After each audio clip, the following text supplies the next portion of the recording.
Olá, hoje venho falar-vos de um problema que infelizmente se mantém atual e que é recorrente no meu gabinete. Hoje falo-vos de violência psicológica ou emocional. A violência psicológica é uma forma silenciosa de violência doméstica. Como é fácil de perceber, ela não deixa marcas visíveis e por isso pode ser relativamente difícil de identificar. Por outro lado, ela é silenciosa também na medida em que, para a própria vítima, pode ser difícil de reconhecer que está nessa posição. É tão assim que, por exemplo, há várias pessoas que chegam até ao meu gabinete e que ficam surpreendidas quando ouvem ali dentro pela primeira vez falar neste rótulo, isto é, quando ouvem da minha parte que elas estão a ser vítimas de violência psicológica. Quem é que é afetado por esta forma de violência? Eu devo ser honesta e dizer-lhe que são, sobretudo, mulheres. Não é por acaso que assim é. As mulheres tendem a ser, de um modo geral, mais cuidadoras, mais condescendentes também e, nessa medida, costumam ser, infelizmente, mais tolerantes para com este tipo de situações. Infelizmente, também, uma parte, não a maioria, mas uma parte destas mulheres estão numa situação de dependência financeira em relação aos seus companheiros, o que as coloca naturalmente numa posição de grande vulnerabilidade.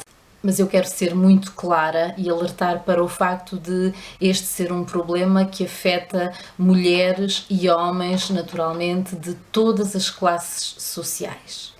E quem são os agressores?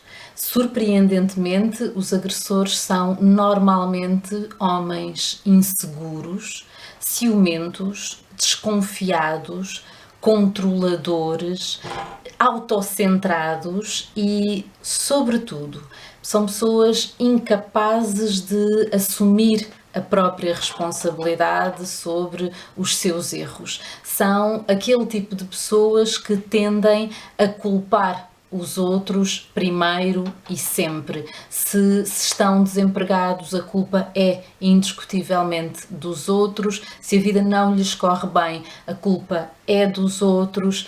Qualquer coisa que lhes aconteça é sempre culpa de terceiros. Quais são, então, os sinais claros de que estamos perante uma situação de violência emocional? Um dos primeiros sinais de alerta tem a ver com a manipulação aliada àquilo que eu chamo do melodrama.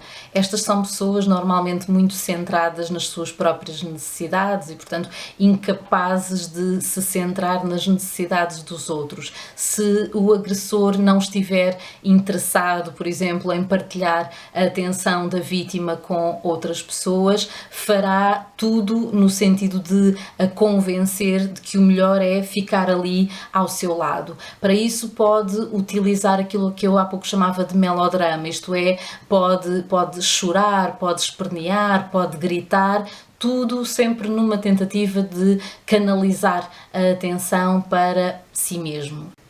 Outro dos sinais de alerta tem a ver com as acusações infundadas. De repente, a vítima começa a ser confrontada com perguntas do tipo: porquê que estás tão arranjada só para ir trabalhar? Se calhar tens um amante. Tratam-se de acusações sem qualquer fundamento, mas que vão corroendo a autoestima da vítima, que a vão limitando e que naturalmente vão criando aqui uma espécie de uma teia em que a vítima vai acabar por cair. Falamos também de algumas tentativas de humilhação, de uma forma inicialmente muito superficial, muito soft, mas numa fase mais avançada, de uma forma até mais bruta, a vítima acaba por ser confrontada com comentários do tipo: não vales nada, se não fosse eu não estavas onde atualmente estás, és gorda, olha para ti, estás demasiado magra, quem é que pensas que és? Comentários que, como é óbvio, vão também contribuindo para a degradação da autoestima da vítima. Outro dos sinais de alerta e que nem sempre é fácil de identificar tem a ver com uma clara tentativa de afastar a vítima da sua rede social, da família, dos amigos. Inicialmente surgem algumas críticas, algumas queixas mais ou menos suaves a propósito do comportamento deste ou do comportamento daquele. A páginas tantas, o agressor começa a mostrar desconforto, irritabilidade em relação, por exemplo, à companhia deste ou daquele, fazendo com que, em nome da relação, em nome deste suposto amor, a vítima acabe por escolher afastar-se dessas pessoas.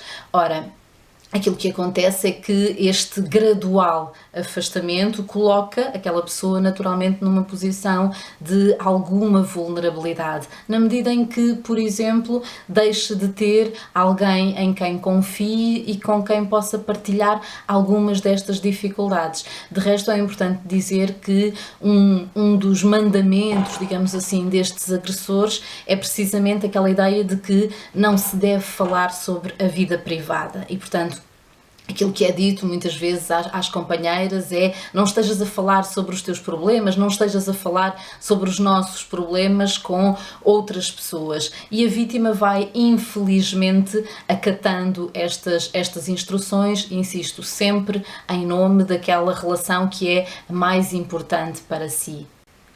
Mas as agressões verbais, as humilhações, as críticas, os episódios de manipulação não surgem ininterruptamente.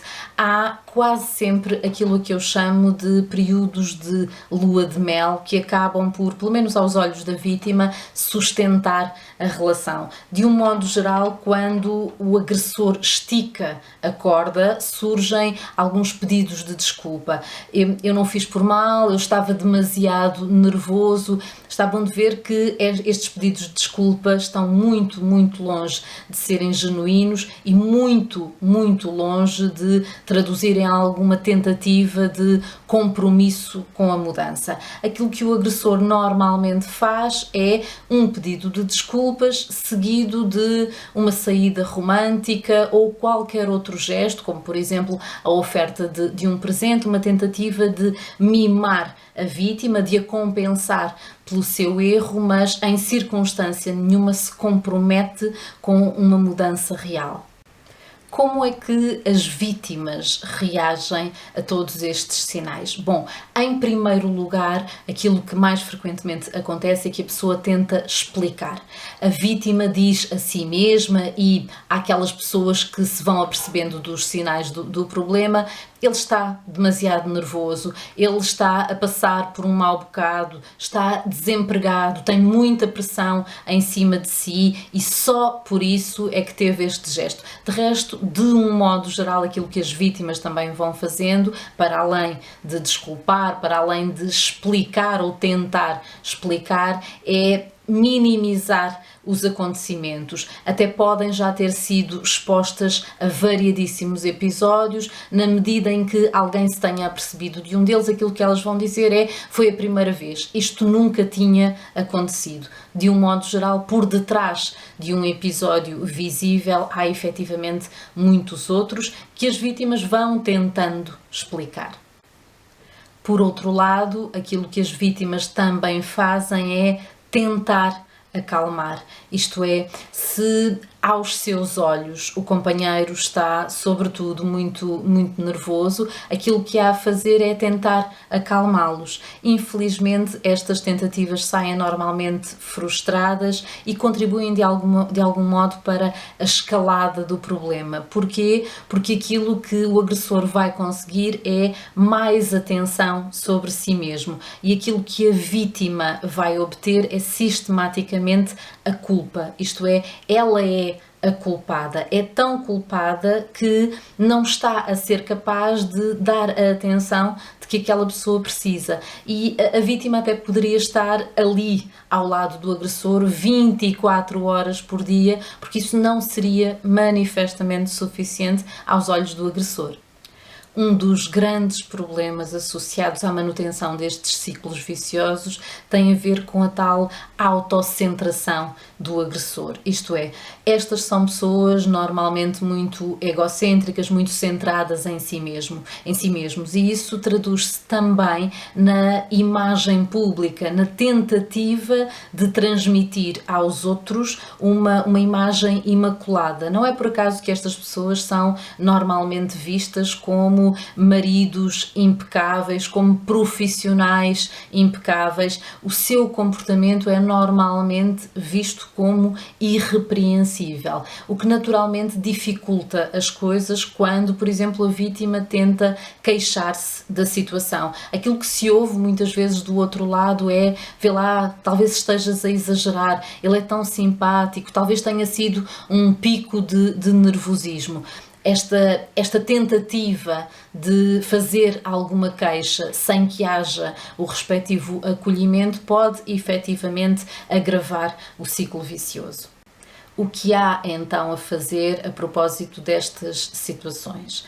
Em primeiro lugar, falar sobre o assunto. Não é fácil expormos a nossa intimidade, não é fácil expormos situações como esta, mas este é imprescindível, o primeiro passo. Este é o primeiro passo a ser dado.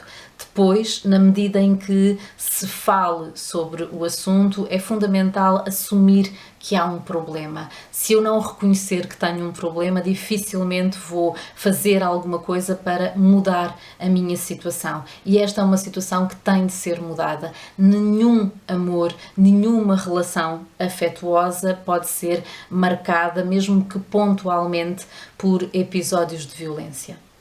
É fundamental pedir ajuda, na medida em que o casal, a vítima, não estejam a ser capazes de dar a volta à situação. É fundamental envolver terceiras pessoas, é fundamental envolver profissionais habilitados a dar resposta a este tipo de situações. Aquilo que um profissional pode fazer por um casal nestas circunstâncias é, sobretudo, ajudá-los a repor os limites, ajudar a vítima a colocar um travão a estes episódios, ajudar a vítima a dizer não, ajudar o agressor a perceber exatamente quais são os limites que separam uma relação saudável de uma relação destrutiva. Se vive uma relação marcada por episódios de violência psicológica ou de violência emocional, não hesite, peça ajuda.